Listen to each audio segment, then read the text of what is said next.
To the best of our knowledge, the current evidence suggests that the triangle first emerged in Japan, probably in the Kosen judo high schools, shortly before World War One, sometime around 1910 to 1913. That's our best available evidence. It's possible that we're wrong. It's possible that someone did it earlier, but we don't have evidence for it. To the best of our knowledge, the triangle is a very, very recent innovation. It's just over 100 years old, as opposed to single legs, double legs, which are literally thousands of years old. I mean, it could go back to millennia.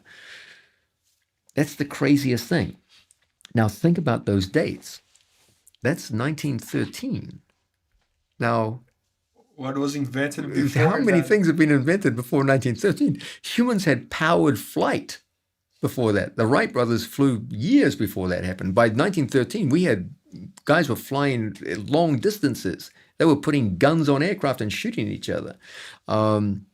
Submarines had been worked on when we were operating in the Atlantic Ocean. I mean, we were traveling underwater and we were traveling in the air before we had triangle strangles. What's going on here? The combustion engine, the internal combustion engine was working damn well. We had automobiles. We had we had machine guns that could kill people en masse from 1,000 meters away before we had the ability to strangle with our legs. It's this insane situation where it seems like this historical anomaly. Why did it take humanity so long to figure out how to strangle someone with their legs? To the best of our available knowledge, it seems to have occurred long after many others. You know, we had railroads, for Christ's sakes, before we had the ability to strangle with our legs. How did this occur? It wasn't because of a lack of interest in grappling. You know, people were grappling since the dawn of time, and they were very good at it. They had very well developed systems and complete set of skills of wrestling, grappling, submission grappling, what have you. But somehow humanity had completely overlooked this ability to strangle with the legs. And as I said, to the best of our historical knowledge, it just seems to have slipped humanity by until, by some kind of historical accident perhaps, or just an interaction of people, suddenly a group of young people in Japan, and sometime shortly before World War I, came up with the idea, and there it was. Now, once it was introduced, it spread rapidly. Okay, and proficiency in the triangle seems to have occurred very, very quickly. In fact, in 1925, it was that was the year the international, or not international in those days, it was the Kodokan Judo Association decided to radically change 1925. So this is around 15 years after the introduction of the triangle. The Kodokan became so upset at the amount of ground grappling occurring in judo that they made major revisions to the rules of the sport to ensure that people did most of their work standing, because they would call it the Newaza Revolution. There was just too much groundwork going on, and they changed the rules of judo, and they set a precedent which has been worked on since then. Almost all the changes in judo have been more and more restrictive on groundwork. To force them to play as much standing as possible. Yeah, to make it predominantly a standing sport. I think people naturally tend to gravitate towards groundwork. It's generally easier on the body. It's generally easier to perform the actions. It takes less skill, and there seems to have been a real ground grappling revolution at this time, and the triangle seems to have been a part of that.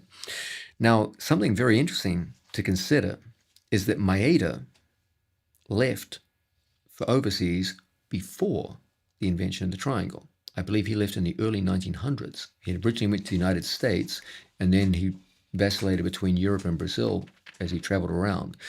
But he left Japan before the triangle seems to have been invented, to the best of our knowledge. So it's quite possible when Maeda went to Brazil to teach, he didn't know what a triangle strangle was.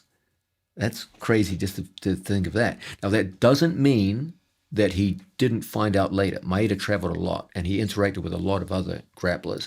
I'm sure some of those have been updated and learned the triangle strangle. So I'm sure in time he did learn it.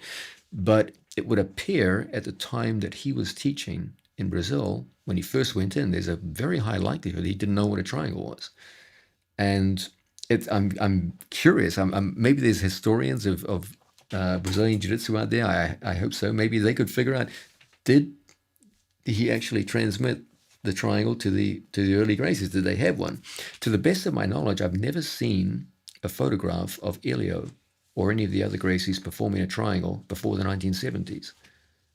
I don't recall one. I may be wrong. I'm not saying this is fact. I just don't recall a photo of any pre-1970s triangles performed by any Brazilian Jiu-Jitsu guys. I just don't recall one. That doesn't mean it didn't happen, doesn't mean it didn't exist, but I don't see any evidence for it at this point off the top of my head. I mean, like, this story is very fascinating. And you start thinking more about triangles, right? Like, I say, isn't it crazy to think they're so counterintuitive that no one thought of them? They thought of internal combustion engines before they thought of triangles. Like, how did that occur in history? It's crazy.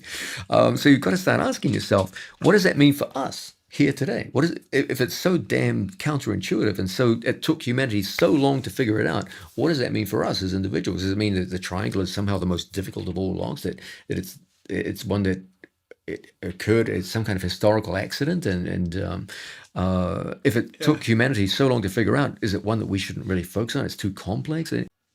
When you think of the ideal body type to lock a triangle, if I could design a human being to be a master of the triangle strangle, the lower body would be one of long, thin, and yet very strong legs. Okay? I know many of you, when you hear my response, will say long, thin, strong legs. That's the opposite of me. I've got short, thick legs. Okay? That's the ideal.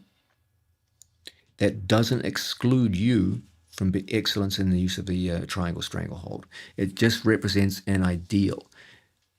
Every body type has a set of moves towards which it naturally gravitates.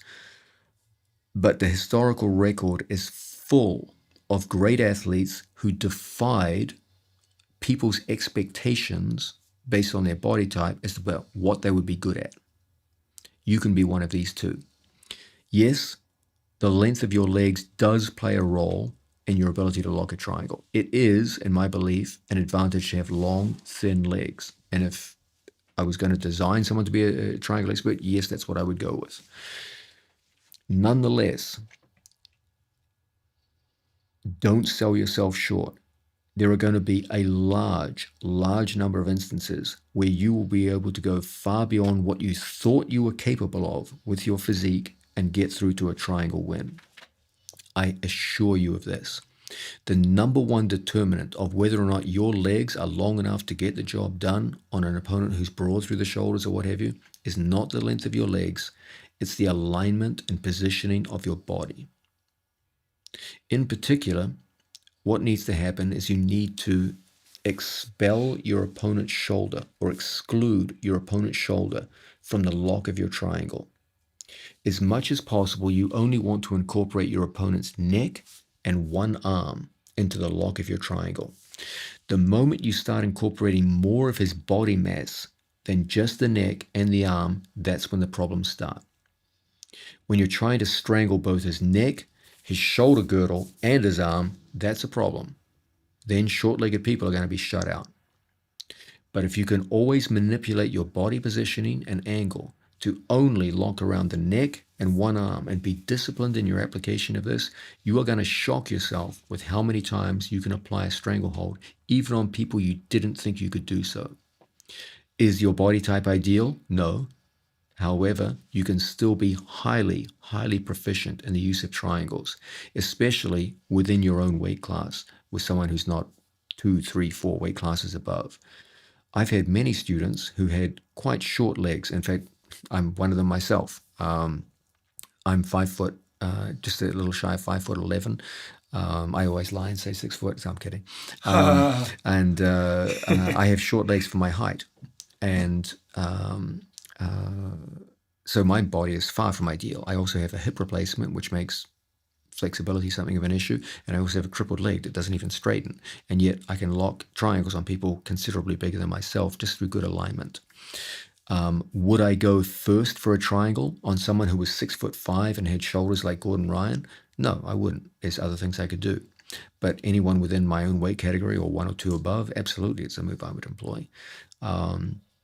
Remember, the number one determinant is your body positioning and the angle that you can get upon your opponent.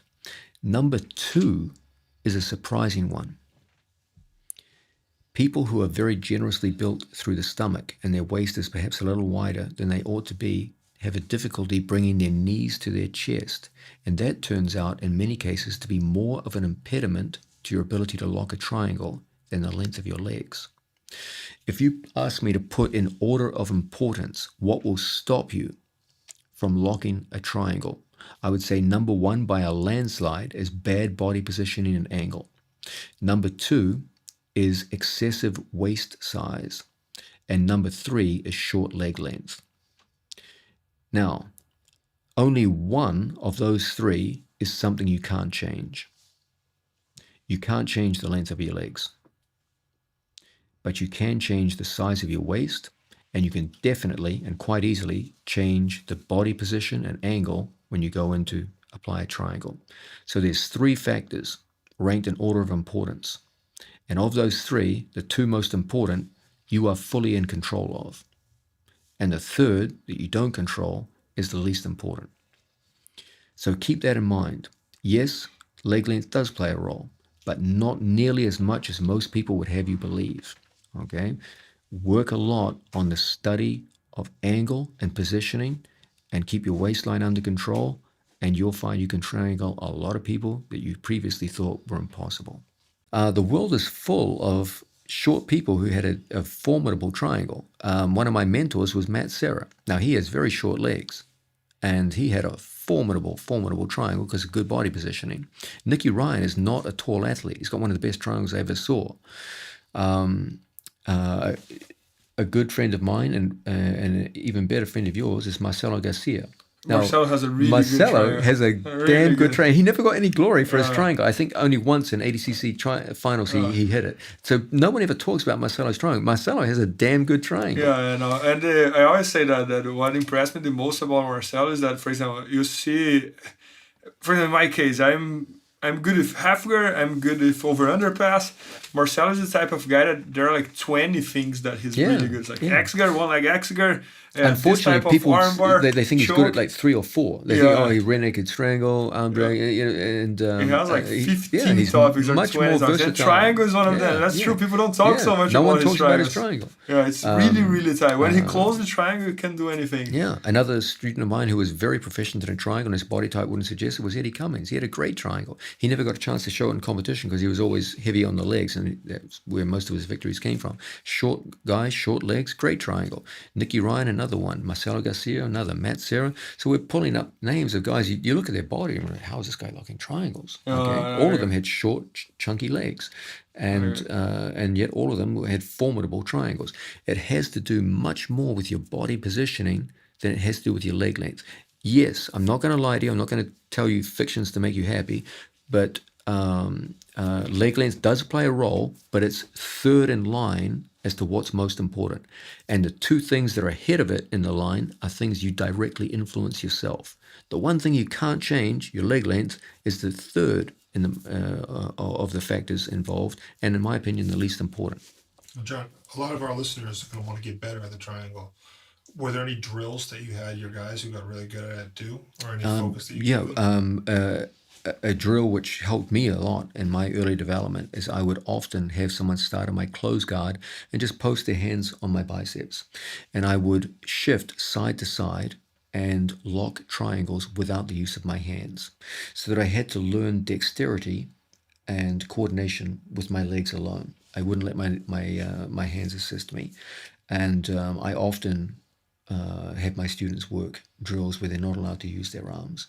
And learning to rely on your legs is just such an important thing for your development in the sport. Bernardo, I've often said this. I put a tremendous importance on triangle training, not just as a wonderful submission hold. It's an incredible submission hold, but also for development of athletes.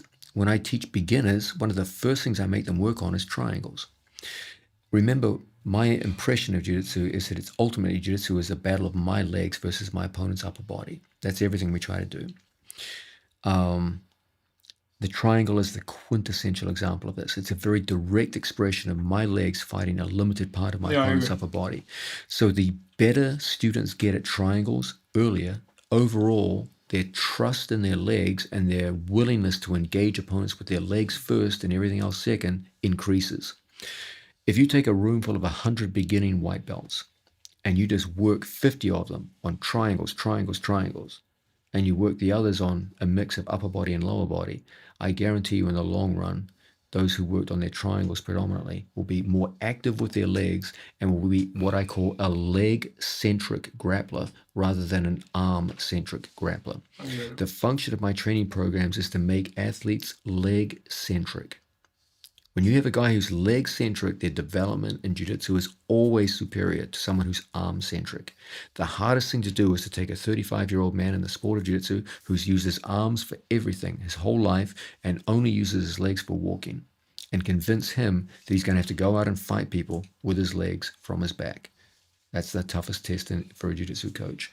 And you've got to get people away from an arm-centric existence to a leg-centric existence. When they fight first and foremost with their legs, that's when they make progress. That's when they start going towards excellence in the sport. People's conceptions of jiu-jitsu are so limited that they're simply underselling themselves with regards to this incredible move. If you talk to the average jiu-jitsu player around the United States and you say, like, do you like the triangle?